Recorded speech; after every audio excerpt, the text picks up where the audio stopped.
Good evening. Welcome to The Accidental Journalist Live and Undrugged episode 3. Tonight I'm with Simon Kindleysides, talking about his life and his battle. Tonight's episode is sponsored by Gary Rogers and the book Undercover Policing and the Corrupt Secret Society Within. We had Gary on a few weeks ago, if you want to go and have a look at that. So, hi Simon, thanks for coming on. Right, thanks for having me. At short notice as well. So let's go back to the start. And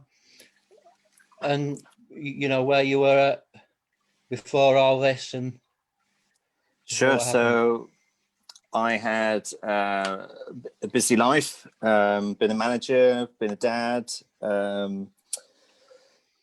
Doing all the stuff singing wise, been in groups and stuff that I put together, and I was a dancer and stuff like that. So it was all go full speed ahead, basically. I worked a lot of hours, and I put like my dream career that I wanted to do in front of what I actually wanted to do, because obviously, you know, you needed a job, you needed to pay bills.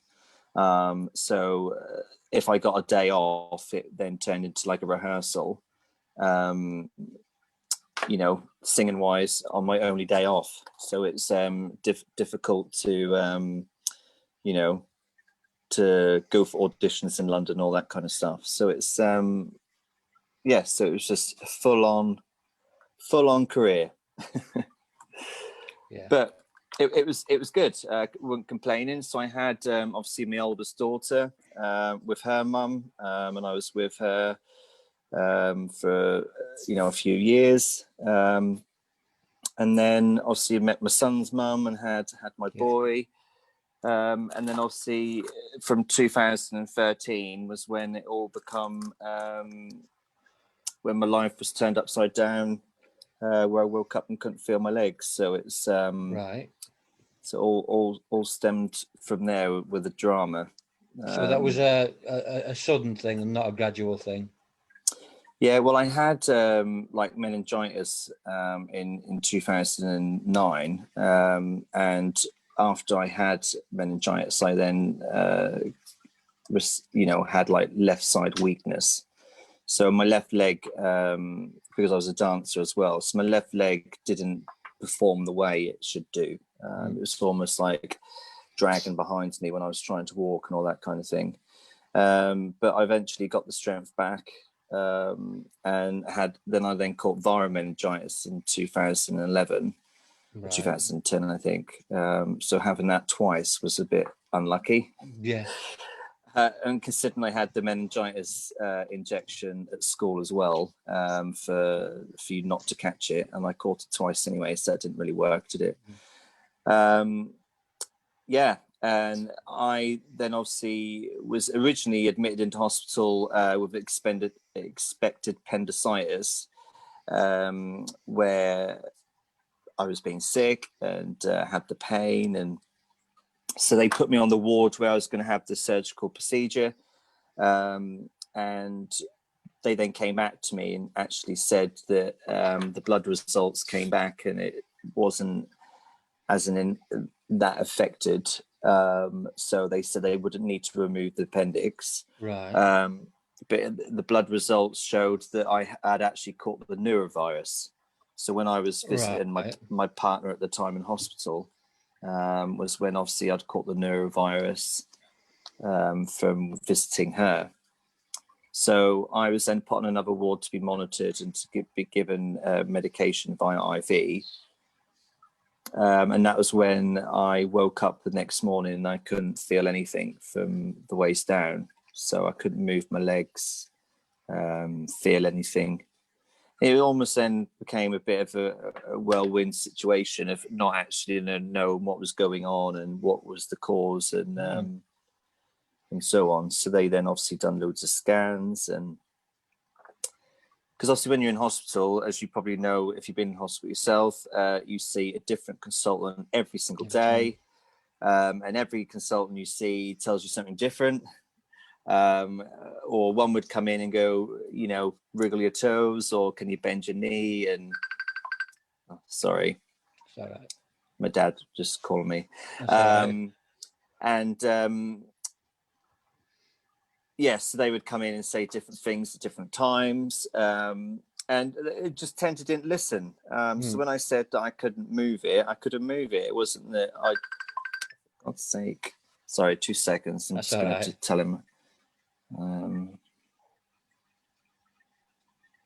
Why do like people ring when you're busy? When you're not doing nothing all day, they never ring. Yeah. So yes, I was just seeing different consultants, and then obviously, so I had an MRI scan done on my spine that came back clear, and then they did the brain scan, and that also came back clear. So they didn't know, you know, there's no problem in the brain there initially. Then it came back to me and said that I needed to have the brain scan done again because I have a birthmark on my brain, and they need to confirm what kind of birthmark it is. So then, different day, the consultant would then say, "Well, actually, you got to have a brain scan done because there was a marking on the lens of the camera. So we need to rule out, you know, whatever the problem may be, or it's a freckle." So initially, so that all started off as that. So then they came out to me and said, "Well, actually, you need to have another brain scan done, but this time with contrast dye. So we need to stick an IV, you know, an IV cannula into your arm." I already had one of them in my arm anyway, and they injected me with a dye. Went in for the scan, and and then. So every different consultant that come, they were like basically saying that, "Oh, well, it could be this, it could be that, it could be this," and it was just like no one really had any answers for me. And at this point, you know, I couldn't move. I couldn't move my legs. I wasn't being able to empty my bladder and my bowel, and it was just bloody a nightmare. Scary, I'd imagine. Yeah. And then, but obviously, when consultants come see you, you know, they then talk and like talk to you in a language that you don't understand. You know. They come and say all these fancy words, don't they? And then you're like, "Well, what does that mean?" And then they go, "Well, it means urine." And then you're like, "Well, why can't you just say urine instead of saying all these posh words to go with it?" Yeah. So one of the consultants I actually was fond of, he was very, very nice. And I basically said to him, like, whenever the results come back, just talk to me like you would talk to your mate at the pub. Just say it how it is.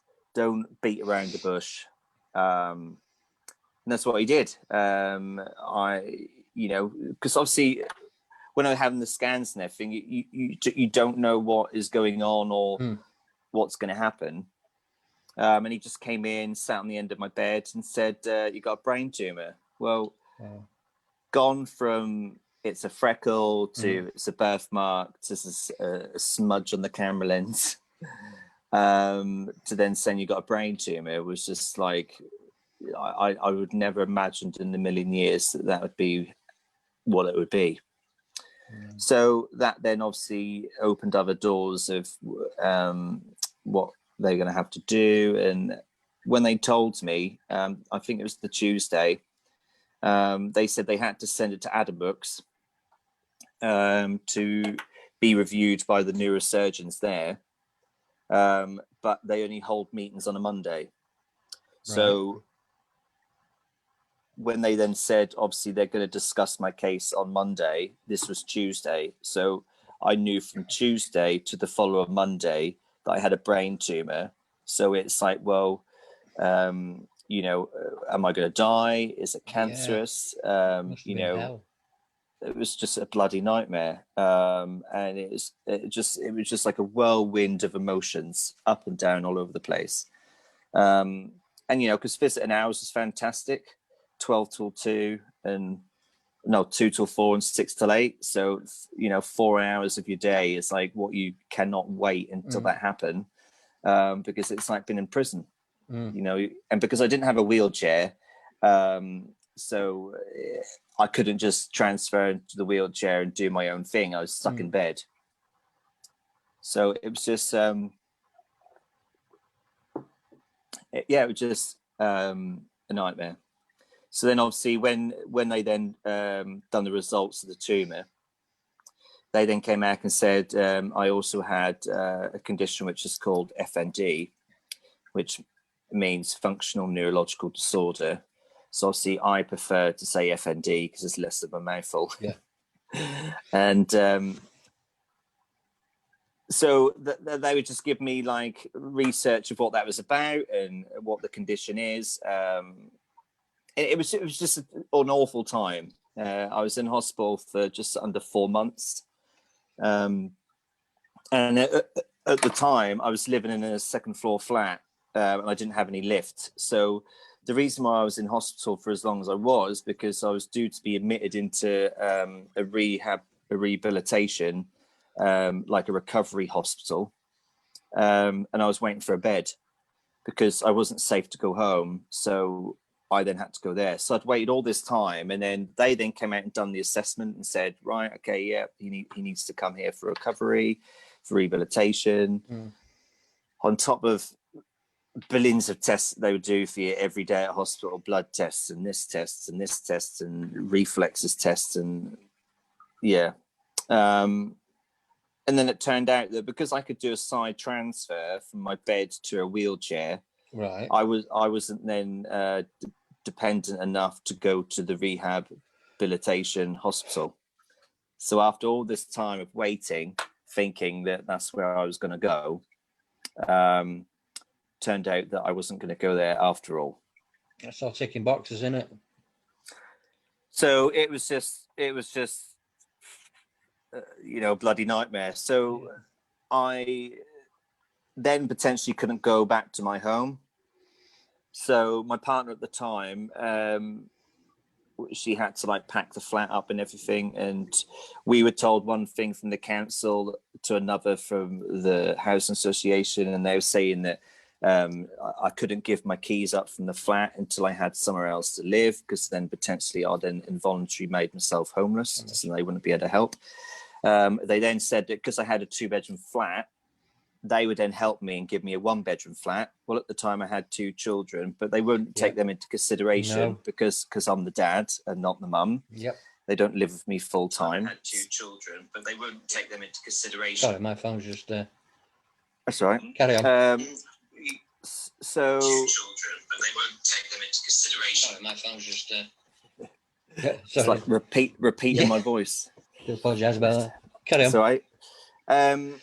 So I couldn't go back to my property, and they were only offering me a 1-bedroom flat. And obviously, a 1-bedroom flat is suitable for a single person, not a person who has a partner and has 2 children and is in a wheelchair. So I then had to move to my dad's, and they put a single bed in the conservatory, and that's where I slept. So we put my story in the paper and got people to, listen, basically. And then another council had come forward and said they're happy to give me a 2-bedroom property, providing I was happy to pay the bedroom tax. Right. So I was like, okay, I don't care. I just need 2 bedrooms. So eventually we got somewhere else to live. And then it was just awful because it was a ground floor flat. There was 2 floors above us, 2 floors either side of us. Almost felt like I was living in a rabbit hutch. And then as soon as we moved in, the neighbours didn't like us because they liked the previous tenants and they didn't want this new family with the children playing and stuff. That they would complain if the children would run up and down the living room playing with their toys. They'd send complaints to the council if we flushed the toilet after 10 o'clock at night. And so it just made my depression like through the roof on top of what else I was dealing with. And so we ended up getting a move. We moved about an hour away into the middle of nowhere, basically, into the countryside, and it was lovely and peaceful. And we lived there for 2 years. So we were just getting on with our lives and going to and from to hospital, of finding out what's happening. At this time, I'd already found out that the tumor was a glioma tumor, so it wasn't cancerous, it was a benign tumor, but it's classed as a slow growing, so it's in the core of the brain. There's a tumor there, what shouldn't be there, and it's growing at a slow distance. Slow speed, or whatever the technical word is that to say. So then, because I kept going to and from backwards and forwards, we realised that living an hour away from Norwich was a bit too far because of how often I had to pick the kids up, and then how often I had to go to the hospital appointments and stuff. So we then moved closer. And we had been in the new property for about 3 months. And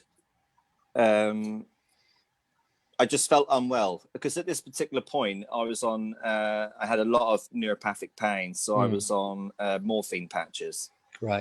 And we were out walking the dog. Obviously I was in my wheelchair, and I just felt unwell. And it wasn't like I felt unwell as in I was getting a cold or something like that. I just didn't feel right. So I said to my partner at the time, and just said like, oh, we need to go home. So we got back into the bungalow. She went into the kitchen. I was in the living room, and it was just before Christmas because we had our tree up. And I just remember slumping to my left side. And I was trying to communicate speaking, but what I was saying to what was actually coming out was two different things. So she called the ambulance, and they said, I'm ever so sorry to say that your partner's having a stroke. So we need to admit him into hospital ASAP. So I was admitted into hospital, and turned out I had a mild stroke. And so it took me about 6 months to get the use of my left arm again. I still have left side weakness today, even though that was like 2015 when that happened. So, and then I was like having difficulty of like pronouncing words and speaking, and I just thought it cannot get any bloody worse. You know, I'm paralyzed from the waist down. I couldn't use my left arm, so I couldn't self-propel myself in a wheelchair. I couldn't transfer on and off the toilet. I couldn't wipe myself. So where I had the little amount of independence that I had was taken all away from me yet again. So my partner at the time was amazing. She did everything. So we then managed to get a medical transfer because we had like a concrete hill path to get up to our front door. And obviously I couldn't self-propel myself up the hill, and she couldn't then push me up the hill to get into the property. And the property wasn't accessible really for someone who couldn't only use their right arm. Thankfully I was right-handed, so I could still like write things down and stuff like that. So we then moved to the property where I'm currently living now. So, but just before my stroke, I wanted to challenge myself, and I'd always wanted to go to Paris. I'd never been to Paris in my life. And so I decided to sign myself up to hand cycle from London to Paris. So, yeah. So I didn't really think it through very well because I didn't realise how hard it was going to be. So I hand cycled from London to Paris for charity over 4 days. Wow. So we hand cycled, I think it was around about 89 miles a day. But basically I was the only paralysed person doing it. So I had a free-wheeled hand cycle bike. And they just had hills from nowhere. And the longest hill was like 1.4 miles. And imagine going up a hill laying down in circular motions like this, which was just really tough. But people, the able-bodied people, were finishing it within about 5-6 hours because they were professionals, or they were people who were able-bodied and can push themselves through it. But it was taking me 10 to 12 hours. So where they were then having time to get back and rest, the time I then got back, had some food, went to bed, we then set off at 6 o'clock the next morning. So if I wasn't getting back until about 10 at night, time I've had a shower and some food, and then to do the next day, like when I woke up, I'd feel like I'd been ran over by a tank. And and to think that I then had to hand cycle another 90 miles was just, I don't know how I managed to do it, to be fair. Like, to be fair on you, that takes some strength, not just strength of muscles, but that takes some strength of character. I don't know if I'd be able to do that, to be honest. You know, I don't think I'd have the will and the resolve. So I've got to hold my hands up for that. Yeah, I didn't think I was going to get to the end, if I'm honest. That was bloody hard work. And but I did it, and we finished and finished at the Eiffel Tower, and I raised £9,000 for charity. Nice. So that was it was something. And then obviously I had my stroke after that, so I then sold my hand cycle bike because I could no longer ride it, and it was depressing me knowing that the bike was sat there and I couldn't do anything with it. And then I just went on from there, really. So tried to get on my life, got my arm back eventually, use of it. So I then had to train to drive again. So I drive my car, and I was having brain scans every 6 months. And I was just like trying to live my dream career-wise. I was still auditioning, going for TV auditions and singing shows, and living the dream, as they say. Just kept pushing through. So obviously I auditioned for Come Dine With Me, and I was end up selected for that.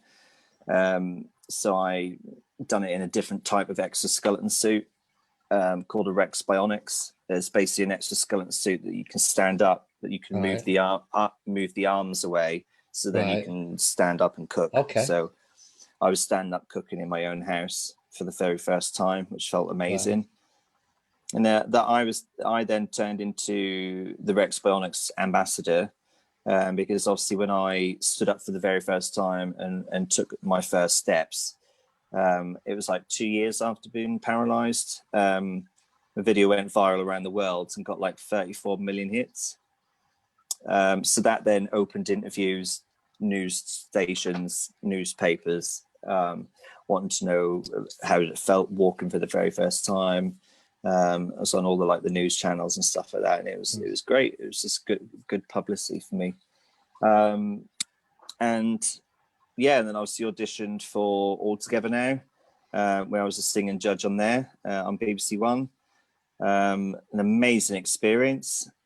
We knew that the presenter was Rob Beckett, so we were all excited to meet him because obviously he's hilarious, very funny. If people don't know who he is, he's the comedian with the big teeth. Essex boy. Yeah, and he always jokes to say that his father's a horse because he's got a mouth like a horse, and but we didn't know that Jerry from Spice Girls was going to be a part of it. Nice. And then obviously when we did, the inner Spice Girl fan, what was living inside of me, was like a kid gone into a candy shop. Couldn't believe that I was going to be working with a Spice Girl, like someone from a council estate from Norwich, trying to live the dream. I haven't gone to very expensive drama school or nothing, and I'm now going to be on a primetime TV show for 7 weeks, and working with a Spice Girl. That was just like, well, I just couldn't believe it. Nice. And we were then told that we weren't allowed to talk to her in the green room while they were filming, because obviously they had dedicated time of the interviews that she had to do, the filming she had to do, and then obviously she had to go off and do other stuff because it was filmed in Manchester Media City, where The Voice is filmed. Salford. Sorry? Salford, yeah. And I was like, no, bugger this. Like, I'm not going to work with a Spice Girl and not allowed to speak to her. And we weren't supposed to have our phones in the green room either. And anyway, so she come walking past me, and I thought, this is my perfect opportunity to say hi. So I was like, hi, Jerry, how you doing? And she was like, hi, how are you? Why are you in a wheelchair? And we just got talking. And in the end, it was just like, I just stole her interview time and just having a laugh and joke with her. And I basically said, oh, can I have a selfie? because we were told that we're not allowed to ask for like pictures or nothing. She said, "Who told you that?" I said, "Oh, like the producers and stuff." She said, "I don't care what they say." So we took a selfie. And then she said, "Oh, I can do one better than that." She said, "Let me get the camera crew to take the photo on your phone and I'll sit on your lap. Is it okay?" And I was thinking to myself, hang on, just let me have a little minute to think about that. Like, do you know what I mean? The Spice Girls sitting on my lap. Am I ever going to turn that down? Do you know what I mean? It's like every guy's fantasy of having Ginger Spice sat on their lap. I was not going to turn that offer down for anything. And I always joke when I do like inspirational speaking and say, "Today I've still not washed those jeans," you know, just to say that she sat on it. But then like the inner fan kind of took over, and I was saying things that I shouldn't really been saying to her. Like I said, I could spice up her life. I could, if she sit on my lap, I can give her the ride of her life. I just wasn't thinking before I was speaking, you know. And but she found me hilarious, and I was like wheeling around, sat on my lap, and just having a good old laugh, really. So it was an amazing experience. So I had great fun doing that.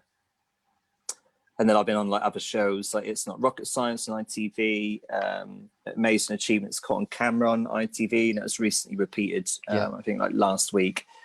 Film a documentary, A Man with No Limits. So that's gone well. I think we've done about 20 hours of filming so far.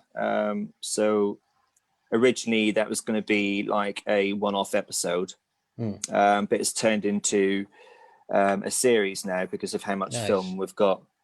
So that's great. Working with Andy on that.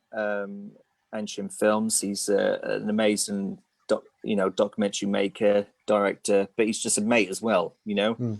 So we hang out and have a laugh and joke, but there's a camera there and we just like film it, because whenever we do certain scenarios, I'm never told what he's going to ask me, because if like I hate interviews, like even like you haven't even said to me like A, B, and C, I've got to ask you this, this, and this, because when I interview people, the radio station and stuff, that if they know what I'm going to ask, it's so scripted, you know. You're going to ask them a question, and directly they're going to have the answer straight away without even thinking about it, and it's almost like pre-planned.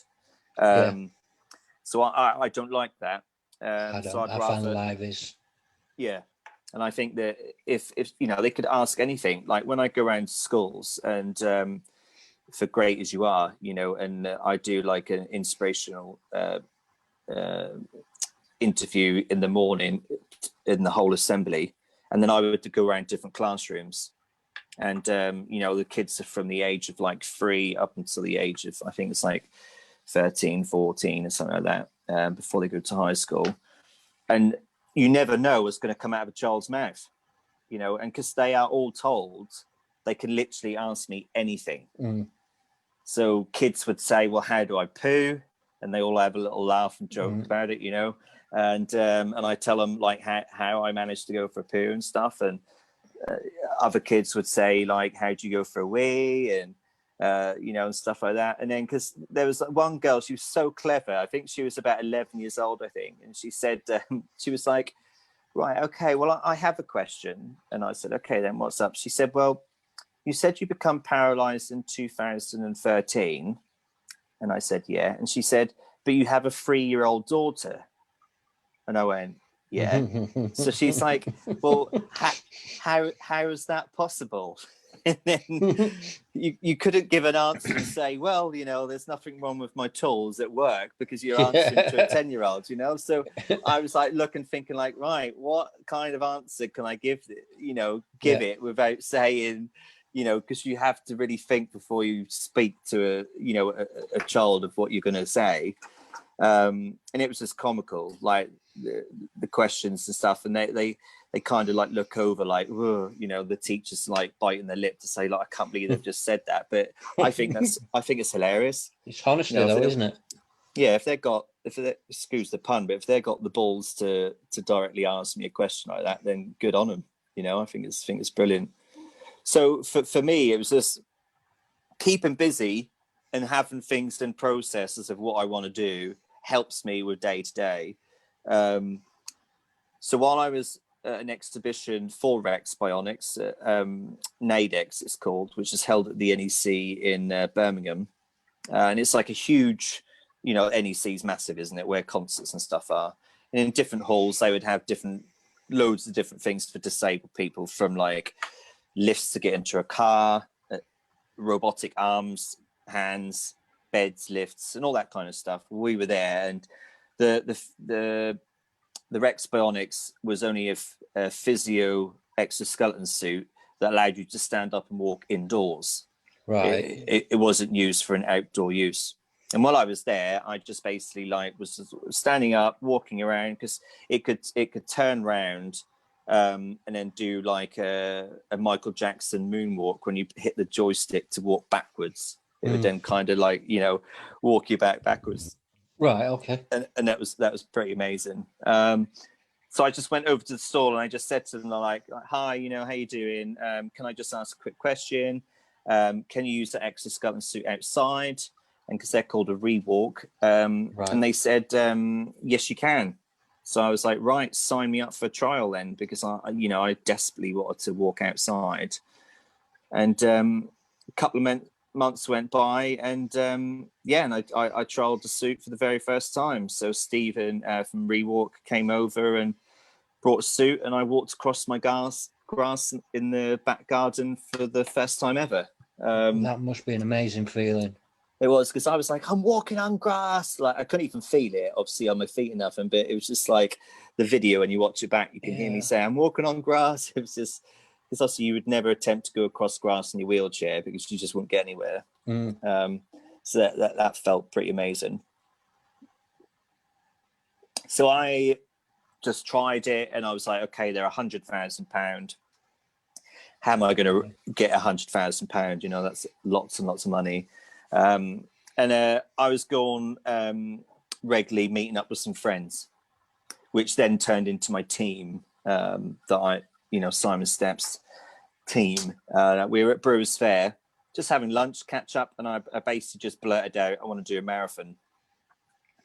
So they just initially just said like, oh, cool, you know, are you going to apply for the marathon in your wheelchair? Are you going to do wheelchair racing? I said, no, I want to walk it. And they were like, oh, bloody hell, Simon, you're nuts. Like, you know, it's crazy. Why are you even thinking that? And because there was a lady who did the London Marathon in like 2015, 16, whenever she did it. But she did it over a period of 18 days. Because she could only walk so many miles a day or whatever. And I was like, no, I want to do it. I want to smash it. I'm going to do it in like 2 days. 48 hours was the dream. So I contacted the company and basically just said to them, like, this is what I want to do. Would I be able to have support? Would I be able to borrow a suit? Because I said I didn't have the money to buy my own suit. And I'm going to do it for charity. I'm going to raise money for the brain tumor charity. So I got a place to do the London Marathon through the charity. But it wasn't just a simple, yes, you're in the marathon. Like, if an able-bodied person applied for the London Marathon and said that they want to race it, you know, because of personal reasons or for a charity entrance, there's not really many questions asked other than if you're lucky enough to get given a position.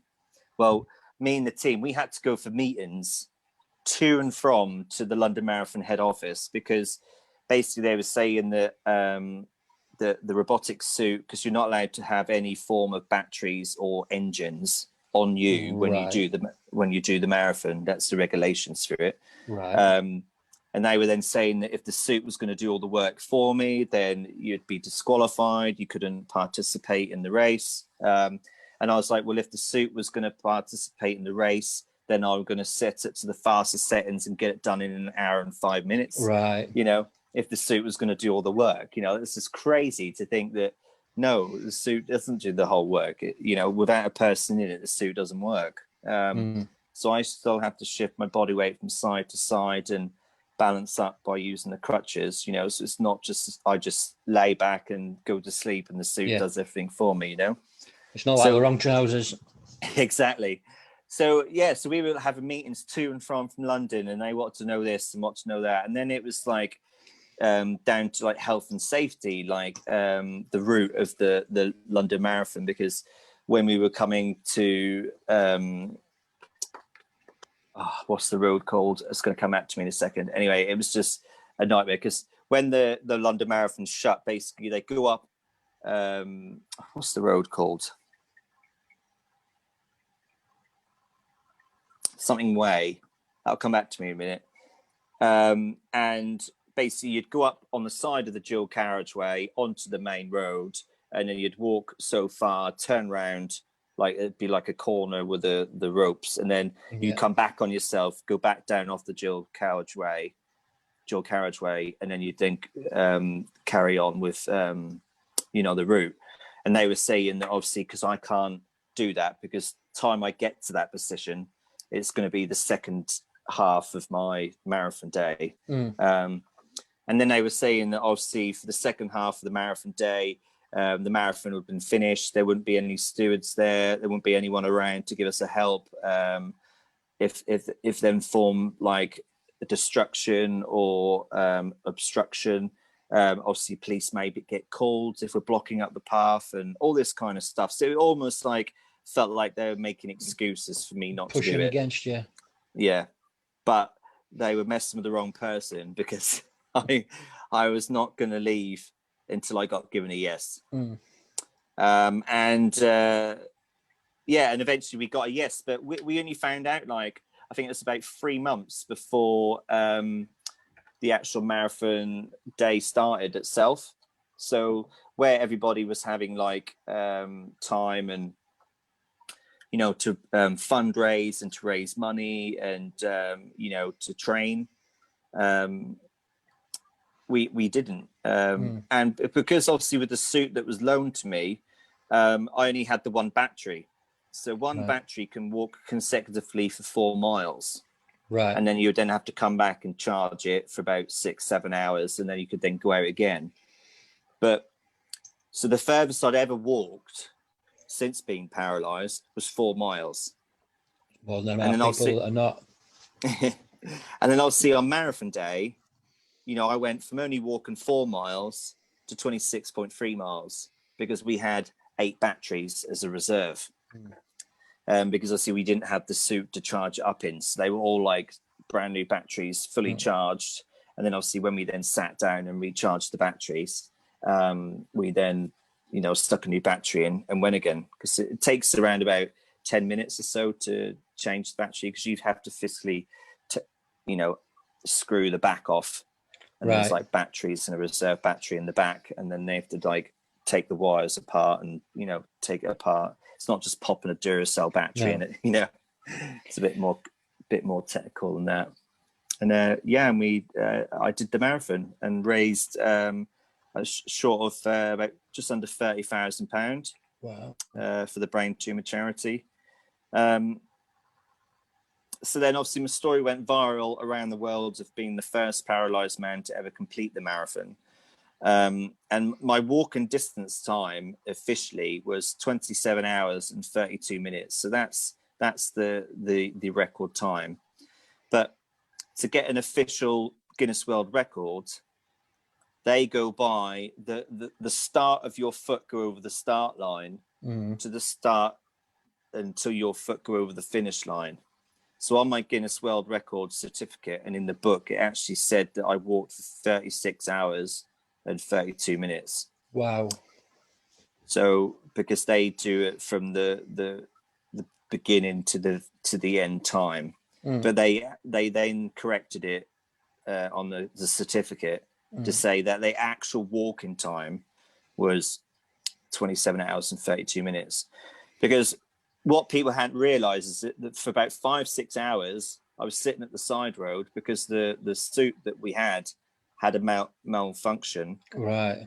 And the other suit that we had as reserve was the other side of London in a hotel, which we couldn't get to because the roads were closed. So that put me behind about 5-6 hours. Right. And then while we were going round, we were like stopping, talking to people. And I never forget it. We went to this school because I was desperate for a wee. And we went into the school and basically said, like, could we borrow the toilet? And because we'd been walking through the night and stuff, the headmaster offered if we wanted a cup of tea. Me and the team, it's like 6 of us. And we were like, yeah, we'll have a cup of tea. That'd be lovely. Thank you for the offer. And he was just like, well, would you be able to speak to a couple of students, while you're having your cup of tea? And I was like, yeah, that's fine. I don't mind talking or whatever. And then it turned out that he brought the whole school in. So where it was going to be for a couple of students, we end up turning out that we were talking, to the whole school and giving a speech. And this time I'm in the middle of a marathon, Yeah. because we weren't planning on getting a world record attempt or nothing. It was literally, I just wanted to get to the finish line. So when you then take away the 5-6 hours and just under an hour, we were at the school, when we went to the fire station, when we went to the estate agents, and all these other places where we went for pit stops, buying drinks, getting a sausage roll from Greg's or whatever. If you deduct all that time away, if my official time is 27 hours and 32 minutes, you realize actually how quickly I can do it. I'm capable of doing it anyway. So basically, by doing the London Marathon, I was then awarded the Spirit of London Award. They only ever giving out just under 40 golden special coins. And I was one of the lucky people. We went to this posh do, me and my dad, when you get all the fancy food, where it looks so fancy on the plate. And then after having a 4-course meal, you're still starving because all you want is a big fat juicy burger and chips, And I was awarded that. And then what part of the Spirit of London Award is that, not that they're probably happy about it, but you never have to apply for the London Marathon ever again, as in the sense of having to do it for charity or doing it for your own ability. So I can now participate in the London Marathon every single year for the rest of my life. Brilliant. I just send them an email and go on, I'm participating this year, and they can't say no. So that's kind of great. So we're obviously we're taking some time out, concentrating on some other challenges. But I will be doing the London Marathon in 2022 to smash my world record, because we want to do it in 24 hours. Yeah, that's the aim. Yeah. So from doing that and other TV shows and interviews and documentary, obviously I released an album, and that's gone great. I'm now working on my second album. My health's not great. Like mentally, I've been diagnosed with like other problems, and my tumor is stable at the moment, so that's great news. But yeah, it's just like mental health is not great, and I think a lot of men are frightened to talk about it, and there isn't much help out there unless you try to kill yourself. So there isn't much help even if you do. Trust me on that. Yeah. So I saw some psychiatrists at Helston Hospital, and they basically said that if I tried to kill myself, I'd get the help that I need. And then I didn't want to go down that route, because I didn't want the adult social services to be on my back to say, well, if you try to kill yourself, you're not going to be strong enough to look after your own kids by yourself. So for that reason, I didn't go down that route. But then it's like, why do you have to do that to get the help that you deserve? Exactly. I think if you're a man and you're struggling with mental health, there's a certain stigma to that, and certain people think that you should act a certain way, that you don't talk about it, and that's one of the things that I fight for, and that's one of the things that I put through in all my podcasts and everything that I do, that mental health in men is so important, because we're expected to be a certain way, and that's not fair. The mental health services, well-being, it's ill-equipped for what we need. So, I've suffered with it for the past, well, God knows how long, but so I can stand with you there, and I know how difficult it is to even ask for help. So, yeah, and and it's just so much stigma around about it, and I think that because it's hard to be diagnosed, because I think that so many people have the opportunity to say they are depressed when they're not. just because they want to get signed off work, because it's not, you can't have a scan and then the scan will reveal in your brain that actually you've got depression, you've got PTSD. It's down to having a good psychiatrist to fully study you to see actually if you're telling the truth or not. So I was waiting on administration for an inpatient at the Queen's Mary Hospital in London, where I was going to go in for a 3-month stay. But obviously due to the wonderful, well, it's not wonderful, but I mean, the coronavirus has happened. A lot of things have been put on hold and treatment and stuff. So I'm just trying to wing it and take day to day as it come. And because everything that I post, as people see and follow me and stuff, is a majority of it is good stuff and nice stuff and happy stuff for the family, but they don't see what behind, the dark cloud is. And I think that's what we're filming in the documentary, because I don't want it to all be like all happy and Simon's happy all the time and he's not struggling. It's literally like having meltdowns and panic attacks, and just to show the real shit that I have to deal with on a day-to-day basis. Which is only getting worse. So I'm just trying to live my life and do the things I want to do while I can, because eventually that'll be taken away from me, and I ain't gonna be able to do anything. So I think that when you're a survivor of anything, whatever that may be, and you show so much resolve and fight like you have. You put up so much fight. People expect you to think a certain way and don't expect you to have mental illness and get depression and things like that, because they think, oh, well, you've already just gone so far, so naturally you should be able to overstep that. And I think that is what we need to show people, that it doesn't matter how hard you push, there's always a bad day. And sometimes them bad days outweigh the good days. Exactly. And talking about it like this, like we are, is a really important thing. And if there's anybody watching that is really struggling, please don't hesitate to get in touch. And I'll put you in the right direction, because there's so much stigma around men and the way that they feel. It's really difficult. Because you're not allowed to be depressed if you're a man. Exactly. So it's just, so obviously what's keeping me alive is my 3 kids. Without them, I don't think I'd be here, if I'm honest. So it's I'm just trying to do the things I can do with them while I can do it. So that's kind of where I am at the moment.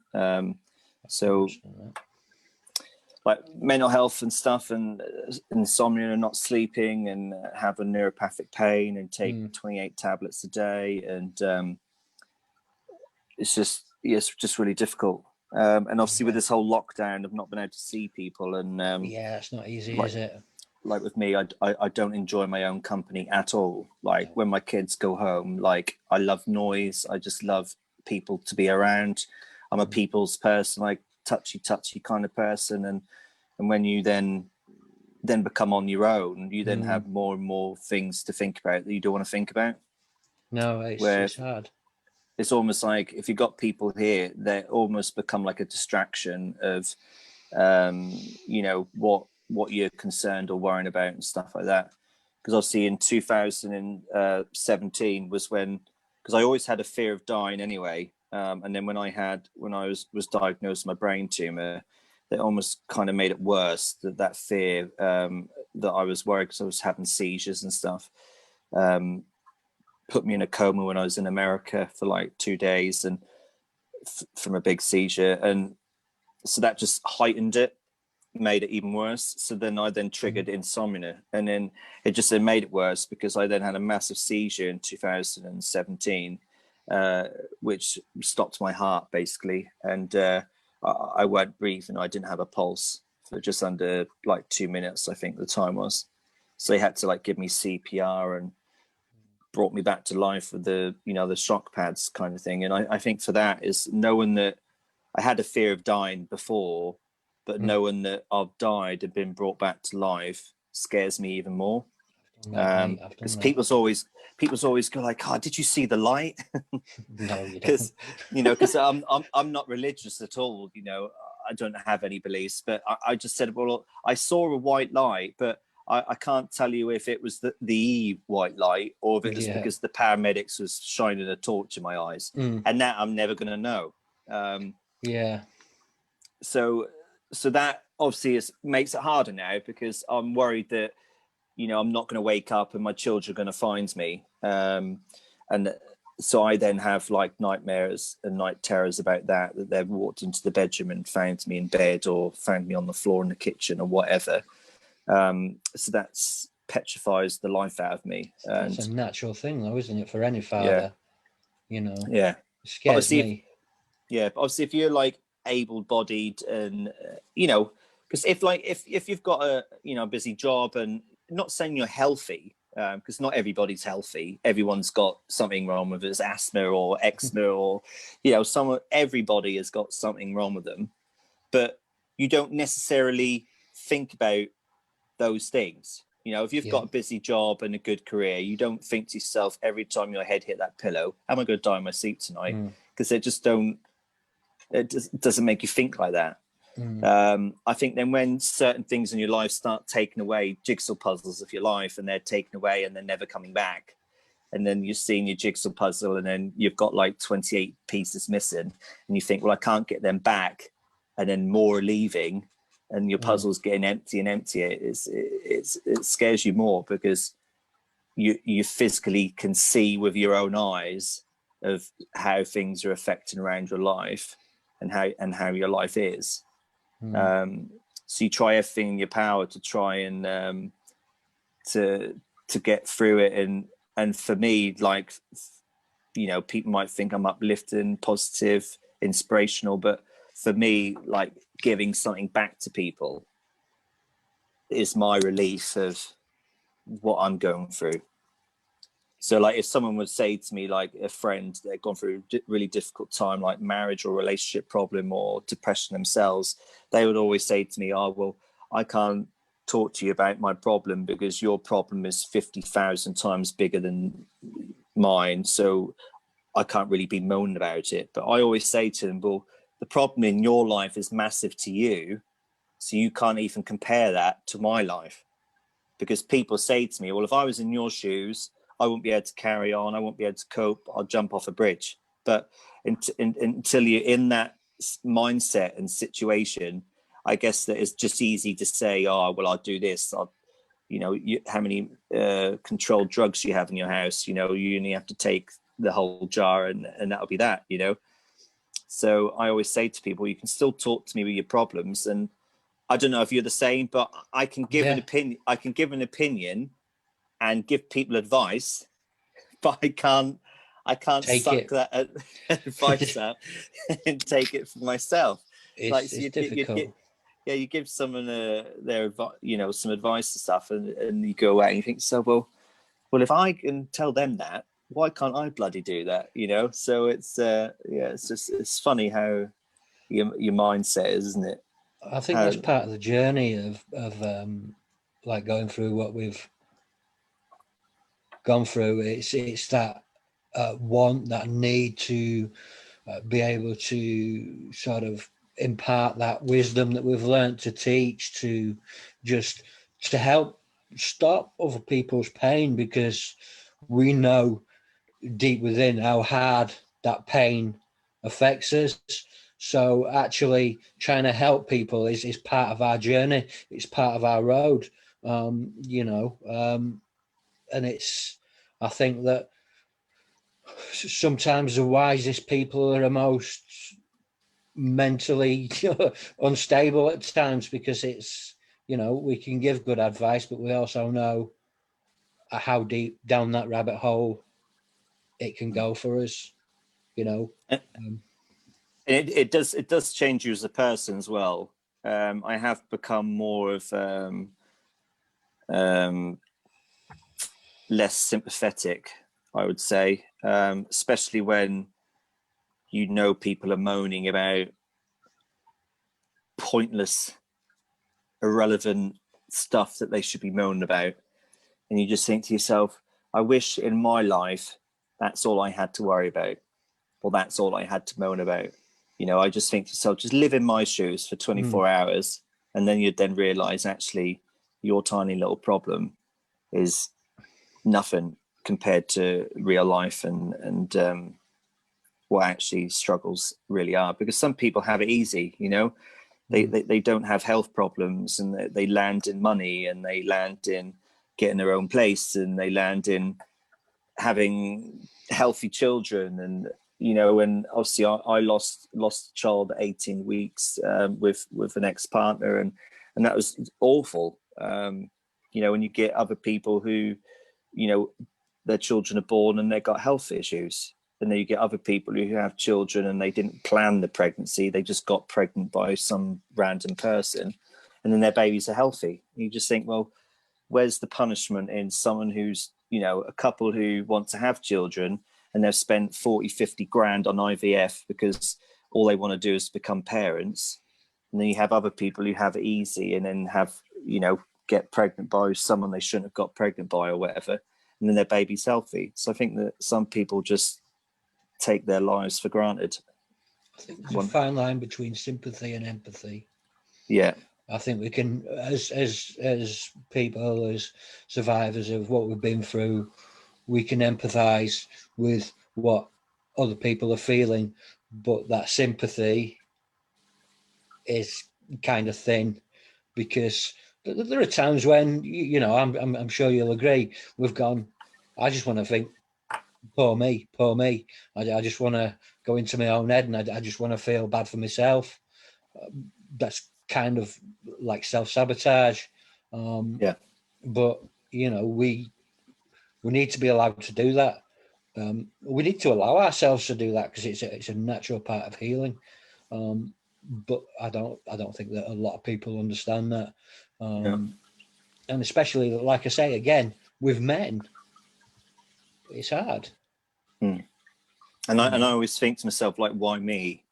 Like, I always say to people that I must have been an axe murderer in my past life to receive all the punishment that I have, because you just think, like, just getting meningitis is enough for anybody. And then when you know about my life, and that's why I'm writing my book, Man with No Limits, because basically I want to write everything down in like an autobiography of what I have been through, and I'm still here. So I guess that if I am here for a purpose, then I'm here to, excuse my French, but probably to piss off a lot of more people before my time is up. And I just it just makes me laugh, really. Yeah, I think we need to prove some bastards wrong at the end of the day. I noticed on your Facebook that you recently, with your rewalk suit, went on a beach for the first time. I did. It was incredible, because no rewalk walker in the world has ever attempted walking on sand, because no one was daring enough. And I just thought, you know what? I'm just going to do it. Like, when I asked the company, like, is the suit able to walk on sand? They didn't really give me the response. I think it was almost like, well, I don't really know, but I don't really want to know if we want to know if it can or not. And I thought, well, I'm going to try. You break it, you bought it. Yeah. Well, I didn't actually. So that's another story that I can quickly tell you about. But walking on sand was incredible. With my youngest daughter, my son, even when I was able-bodied, obviously my son was 2 years old when it happened. He's 10 now, and my youngest daughter should be 4 in February. So I've never, ever walked on sand with them two, ever, since, well, they weren't even here. So that was an amazing experience, and something that I'm going to remember for a long time. And now I know that the suit can do it. Maybe there could be a challenge in mind where I could do so many miles on the sand. Maybe, who knows? That'd be cool. Yeah. So quickly. So I don't know how long we got. As you notice, I can talk for England, but So with the Fine, suit we've got scenario, when I did the London Marathon, obviously the suit, we then had to give the suit back. It was only on loan to me. I was on Sky News live, doing a live interview, because I love live TV. It's so much like pressure, and I always think to myself, Simon, think before you speak, because it's live and you can't cut, you can't edit, retake, and do it. So I think being live is under pressure, and I love being under pressure. And they're just talking about that basically £100,000 is stupid amounts of money for somebody like myself. And what we found is that we were going to have a 5-year plan, me and the team, 5-year plan of basically we were going to fundraise, do events, do charity events, and raise the money to get a suit of my own. Well, what you'll find is that people are more inclined to hand over money for a sponsorship if it's for Macmillan Cancer, because they've had a connection, they've lost a family member, the brain tumor charity, if someone's lost, a relation from brain cancer or brain tumor or whatever. So they're more inclined to hand over the money. As soon as you say the money's for me, the people are then like, I don't know, or they're a bit less inclined in handing over their money. So that's what the 5-year plan was going to be. And I always believe that things happen for a reason. And when I went on Sky News, when we got to the green room, a particular story then happened, and they had to stream that live over my interview. So they pushed my interview back about 3.5 hours. So I sat in the green room for that long, thinking, okay, well, I'm going to go live. So I had to re-amend my Facebook status and said, I'm not on live now, but I'm going to be on live in 3 hours time or whatever. So if I would have gone on live when I was supposed to, if there wasn't an emergency story, then the outcome of that situation could be much different. Because when I then went on 3 hours or so later, when I came off air, there was an individual who was watching the news at that particular time. And the Rewalk company got back to me and basically said that anonymous persons come forward and they've brought you your own suit. Wow. So I still don't know who this person is. And like I said, if I'd have gone on the news 3 hours before that, they wouldn't have been sitting in front of the TV and watching it. So I believe that things happen for a reason. So I've had my own personal suit now for about 2 years. Brilliant.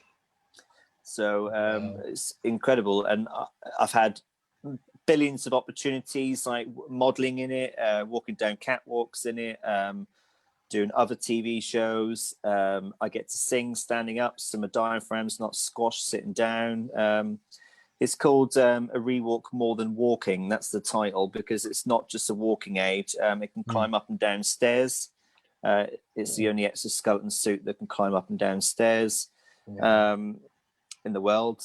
And it helps with your bladder and bowel. Like, obviously, I don't have to medicate, empty my bowels if I've walked around in the suit for an hour, because it naturally happens. And obviously, my bladder empties naturally if I'm walking around in the suit for a couple of hours than it would be where I can't, and I find it difficult to pass urine if I'm in my wheelchair. So it's called Rewalk More Than Walking for that purpose. The studies on it are incredible. It can help with like bone density, muscle wasteness, blood flow, just everything. It's an amazing piece of kit. So I'm very, very thankful. And there's no words that I could say that would say thank you. You can say thank you 1 billion times, and that's not enough for me. So it would be nice if I could find out who this person was. But I understand that for their reasons, they want to be anonymous, so, and I always joke saying, I don't even have a £5 in my bank account spare at the end of the month when after I pay my bills. But imagine having 100 grand just sat there. And whatever blows my mind as well, that they've never met me. So to hand over that kind of money to a complete stranger is just mind-boggling. That's an extraordinary act of kindness, you know. It's beyond words that I can say, really. So I'm very thankful for that, and I now get to walk on the beach with my kids and walking in the woods, going over difficult routes and stuff, you know, and different terrains in the suit than I can't in my wheelchair. So it's it's opened lots and lots of doors for me. Push it as far as you can. Exactly, and it should have happened last year, but I'm actually doing a steps challenge. And we were booked in to do it in June, actually. It's the Cheese Grate, a glass skyscraper in London. Right. And I'm going to be walking up their stairs for a world record attempt because no one in the world has ever attempted it. I think it's like 58 floors. So I'm going to climb the stairs. Wow. In the suit. And this time I'm raising money for an amazing girl called Tegan. Tegan Right. Smiles is her page. I'm her ambassador, and she's an amazing girl with cerebral palsy, and want to share her story to the world, basically, and to raise funds for her and her family to get the equipment and stuff that they need, because they have designed an exoskeleton suit for children.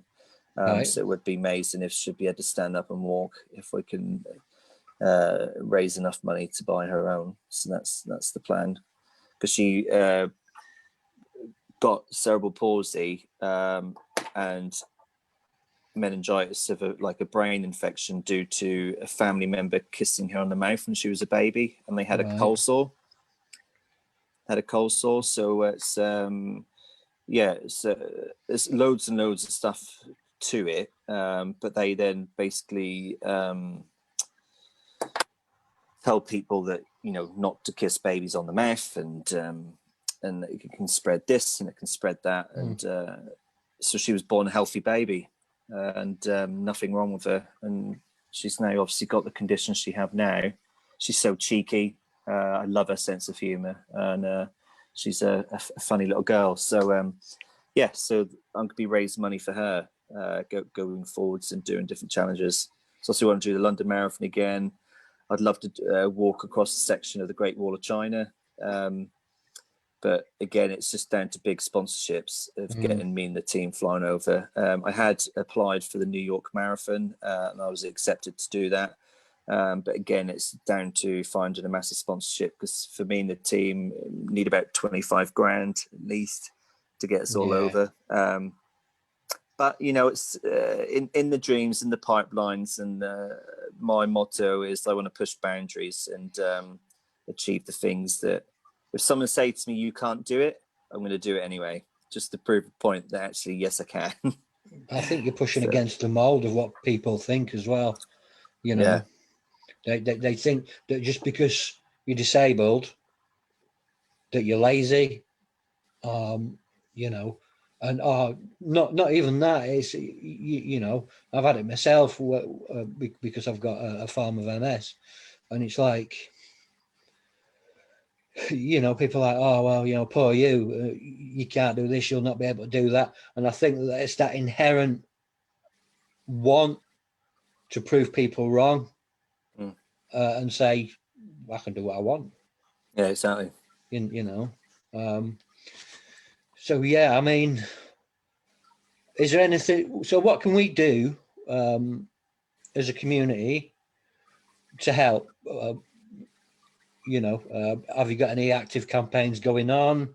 Not at the moment. It's just basically trying to get through this bloody lockdown, if I'm honest. And you know, I just do videos when I can. I sing, go Facebook Live, and do silly videos on TikTok, because I'm a huge TikTok fan, and I do some funny videos on there. And it's just about just trying to spread positivity and not to take yourselves too seriously, because I think so many people walk around with their own fingers up their ass and do you know what I mean, just takes themselves too seriously and not been able to have some fun, you know. So I think that we just all need to stay safe and just try to get through this craziness so I can get out busking, gigging again, and go and sing live music. You know, I miss that so much. And go out for some drinks, you know. I just want to get absolutely bladdered and, you know, eat a greasy kebab at the end of the night and get a taxi home, you know, because who orders, especially doner meat, like who orders a doner meat kebab when you're sober? You know, that's the kind of food you do. You really? Oh, no, I just couldn't. Like shish kebab or chicken, yeah, I could eat that sober. But doner meat, I just couldn't eat that sober. I really couldn't, because I'd be looking at it too much. Like, oh, what's in this? You know. But when you're drunk, that's the best tasting thing ever, isn't it? I'm Northern. I'll eat anything, mate. To be honest. Yeah. Because I used to always laugh, because obviously I'm from a council estate and stuff, and we used to always say that it's the council estate version of lamb, because we could never afford to go out and buy actual lamb. That you just have something with lamb flavoring in it, you know, and it could be a Greek dog or a cat or half of a moose. I don't know. It could be other than lamb. You know, if you strip that back to think what's actually in it, I bet it's probably like 2% lamb, and the rest is processed. Yeah. But at the end of the day, I mean, when I was homeless, because you know, I was homeless for 2 years. Yeah. And when I was homeless, the most sort of the nicest guys would be the guys in the kebab shops. And if you turned up at the right time, they would feed you. Yeah. And they'd give you bits of meat from everything. Yeah. You know, so I'd never turned down a kebab.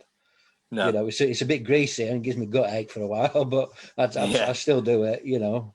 Well, I wouldn't turn a free one down because I love food. So if there was a free pizza or a free kebab going, then I'll be there, like regardless of what it is. But by personal choice, you know, I want some cheesy chips with garlic mayonnaise on it. And when I was drunk one night, it's like it's only been the one night that I've ever been drunk, but on this particular time when I went out, I always got a pizza. And then my obsession was to have a salad on top of it. Like I was telling myself that I'm eating a 9-inch, 12-inch pizza because I'm absolutely bladdered, my liver's full of vodka or whatever, that I need to have something healthy on it. So whenever you ask a kebab shop person to throw a salad on top of the pizza, they always look at you like there's something wrong with him. And my friends always go like, really? Like, yeah, you want a salad on top of a pizza? But it just tastes refreshing. I love it.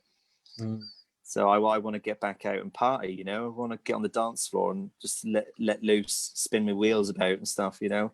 Just have a good laugh. And I just miss being around my friends and just having a good time, you know. And I think myself and everybody else took so much for granted. And when it's all stripped back and you're told what to do and what you can and can't do, I haven't listened to my parents since I was probably about 15 years old. And now I've got a complete stranger who runs the country that I've never met in my life telling me what I can and can't do. And I don't like it, you know? So it's... I think anybody does, to be honest. Do you know what I mean? So, yes, it's difficult, isn't it? It's like, I just want things to get back to normal so we can all try and to live our life. And, you know, because almost for the last year, it's just been a washout. And that a year for me is a long time just to be wasted doing nothing, you know? Yeah. Where can we get your first album? So it's on Spotify, on all digital download sites. Search my name and it's called I'll Survive. It's on Spotify, so if you've got Spotify, you better listen to it. Great album. It's got covers and 4 original material on there that I got from a songwriter called Will Royal in Dublin. So it's great, and I'm now working with another producer. I've got some original material that I wrote, some songs, and we're trying to get some music for it, and hopefully release another album at some point this year. Is the next project. I just like to keep busy. I don't like to sit around and do nothing. So, well, you're a busker, aren't you? So it must be hard to. You know, I know a few buskers are really struggling at the minute because they really genuinely love to go out on the street. Money aside, you know, they love to go out and perform and entertain, and they're not able to do that. And I think that's... No. It's because obviously I have panic attacks all the time. So going busking for me is a huge challenge. And I do push myself to do it because I really enjoy doing it. And and you're not there in concert, so you're just background noise. 50% of people completely ignore you, don't even look at you like you exist. But if you can just make that one person smile as they're walking past, or singing a song that resembles something in their life or something amazing, then so be it. But I do miss live performance. And you imagine just walking through Norwich now to get Starbucks or something, because they're still open. It would just be like ghost town.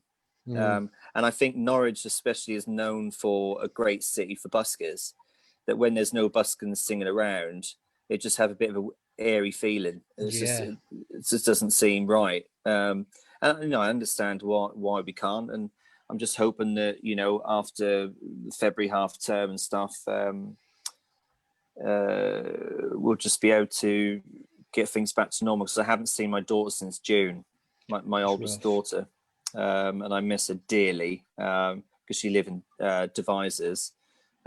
So I obviously can't travel, and she can't come here because she can't then, in case she takes something back. So that's really hard for me. Didn't have her at Christmas, and I was having her at February half term, and then obviously because of the lockdown is happening until after February half term, so I won't be having her in February, because she's at college, you see. So it's not that she can just take any time off to come and see me. So then I'll be looking at May half term. So it'd be almost a year since I've seen her. Wow.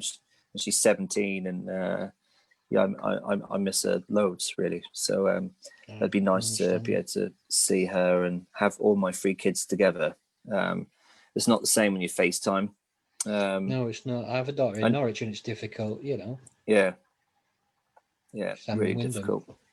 Yeah, so it's that's a really tough part of it, because I miss seeing her. So, and sort of the kids, my son and daughter, they talk about her, and when you go out and you do things as a family, you always there's someone missing.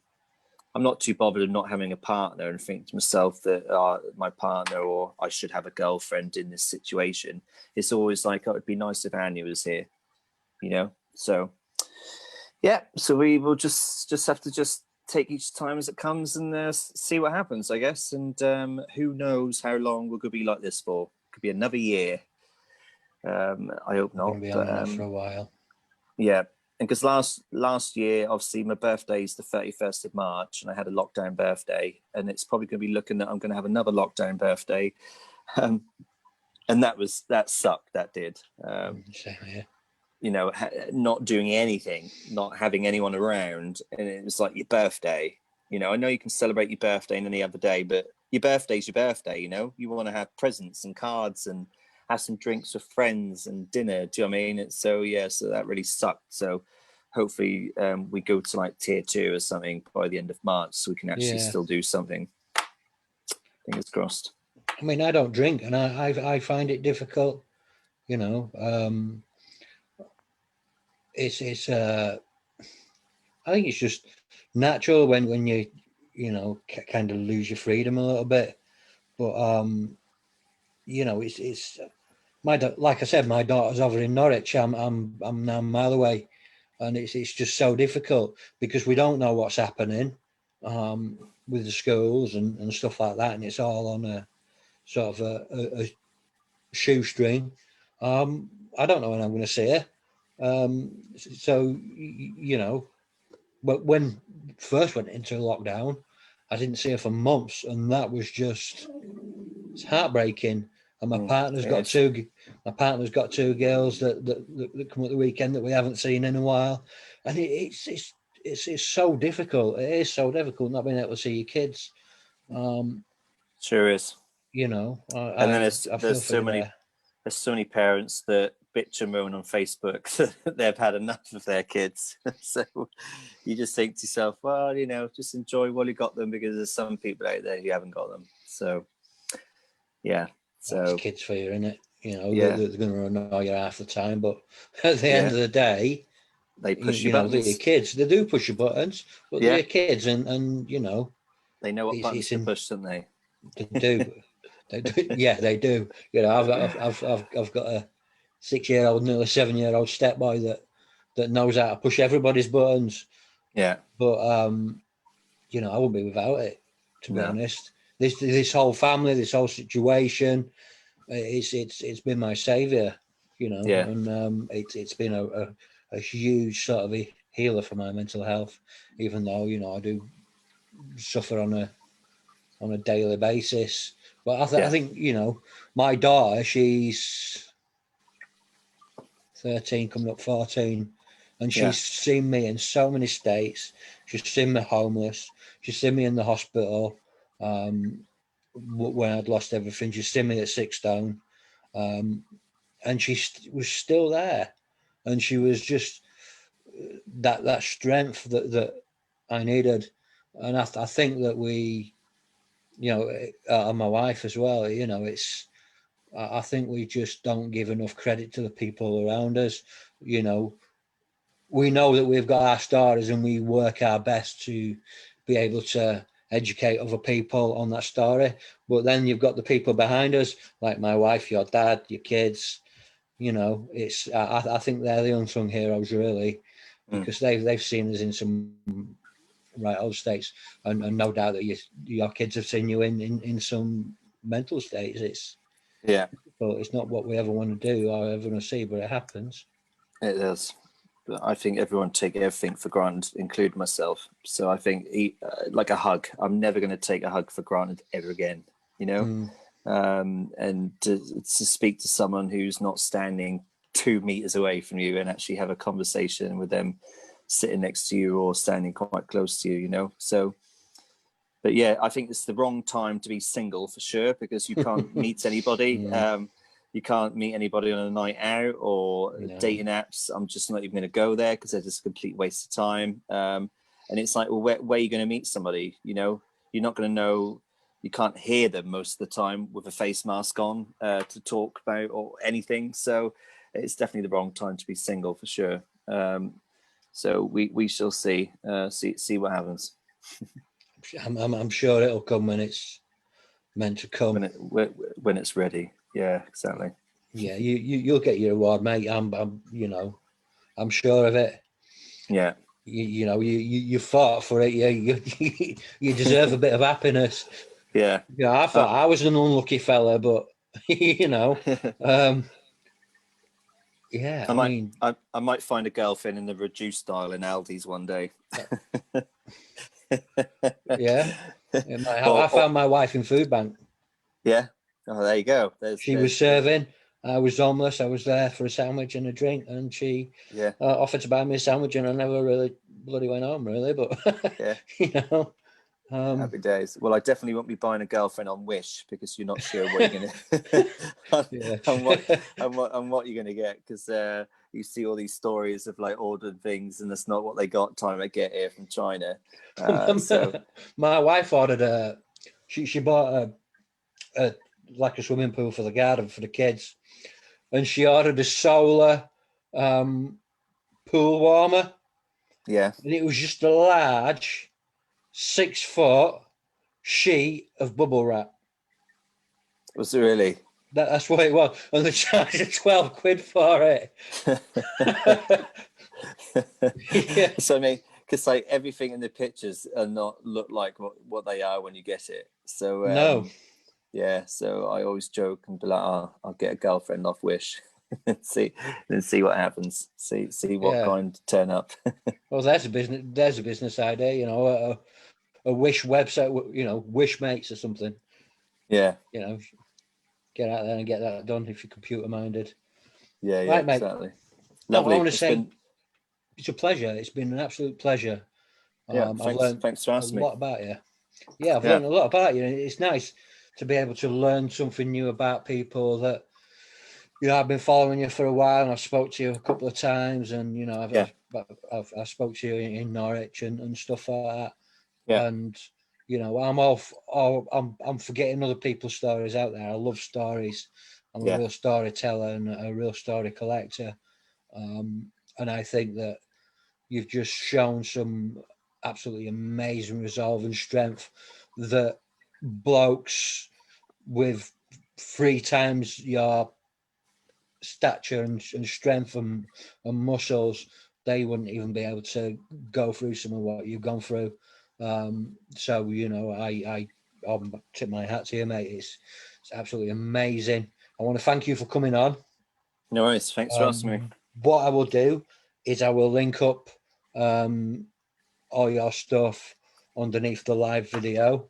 If you could message me the name of the girl and her Facebook page, I'll link that, and I'll link your Facebook page, and we'll try and get you some visitors by, and yeah, it'll be great. What I'm going to do is I'm going to sign off for Facebook now, and then we'll just have a quick little debrief, if that's all right. Yeah, sure. Okay, mate. All right, so yeah, thanks guys for tuning in as always. It's been an absolute pleasure. I can see that we've had quite a few visitors to the Facebook page. Your nanny is here, by the way. Yeah. Hi, nanny. So yeah, thanks guys for tuning in. Tune in tomorrow night for Michael Fenton Stevens. Same time, 8 o'clock. And I shall see you soon. Bye, guys.